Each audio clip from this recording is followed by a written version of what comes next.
एक बार किसी बात पर अकबर बीरबल से नाराज हो गए और उन्होंने बीरबल को राज्य छोड़कर कहीं दूर चले जाने का आदेश दे दिया। बीरबल ने अकबर के आदेश का पालन किया और राज्य छोड़कर चले गए। कुछ समय बीतने के बाद अकबर को बीरबल की याद आने लगी। कई महत्वपूर्ण मुद्दों पर बीरबल का मशवरा अकबर को निर्णय लेने में मदद करता था, इसलिए बीरबल के बिना निर्णय लेने में अकबर को असुविधा होने लगी। आखिरकार उन्होंने अपने सैनिकों को बीरबल को ढूंढने के लिए भेजा। सैनिकों के कई गांव में बीरबल को ढूंढने का प्रयास किया, लेकिन बीरबल नहीं मिले। कई जगहों पर पूछताछ करने के बाद भी बीरबल का पता ठिकाना नहीं मिल सका और अकबर के पास सैनिक बैरंग लौट आए।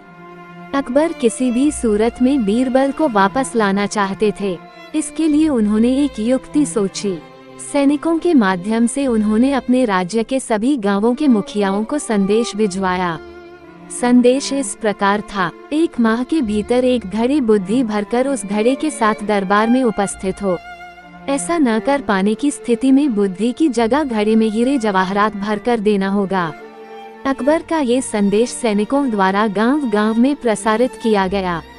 एक गांव में बीरबल भेष बदलकर एक किसान के खेत पर काम किया करते थे। जब उस गांव ने मुखिया को अकबर का ये संदेश मिला तो वो चिंतित हो उठा। उसने गांव के लोगों की सभा बुलाई। बीरबल भी उस सभा में उपस्थित हुआ। गांव के मुखिया ने अकबर का संदेश गांव वालों को दिया तो सभी सोच में पड़ गए। तब बीरबल ने मुखिया से आग्रह किया, महाशय, आप मुझे एक घड़ा दे दें, मैं उसे इन महीने के अंत तक उसे बुद्धि से भर दूंगा। मुखिया के पास और कोई चारा नहीं था, उसने एक घड़ा बीरबल को दे दिया।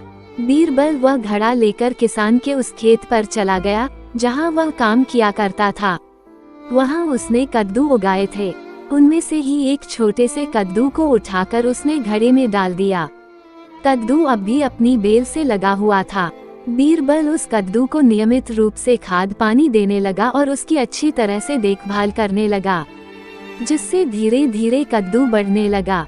कुछ दिनों बाद कद्दू का आकार इतना बड़ा हो गया कि उसे घड़े से बाहर निकाल पाना असंभव था।